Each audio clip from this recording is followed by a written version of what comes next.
Has having the G0 machine on site like changed your approach to, certain customer issues or taking on projects like that? Yeah, it really has.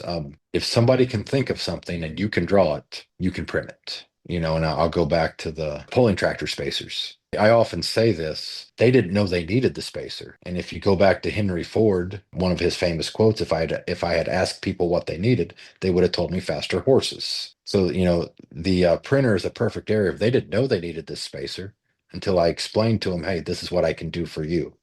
Without the printer, I couldn't have done that. They would have continued on the way they did. I wouldn't have sold a product, but they didn't know they needed it until I said, hey, this is what you need. This is what I can do. And without the printer, I couldn't have done that. And the customer goes away with a instant 40 horsepower bolt-on gain. Yes, I mean, the reality is, I sold this spacer to them for, my standard price, but, in the motorsports world, 1 horsepower is about $100. So they got quite the bargain for 40 horsepower. The $4,000 carb spacer. Right. You know, Even if I'd have sold it for $1,000, that'd have been a bargain. Right, I right, just and would have been happy with the pickup. correct. So, when you translate it into 1 horsepower is $100, that spacer was one of the best bargains in racing right there. Well, thank you so much for taking the time to speak with us. Anytime. I've enjoyed it.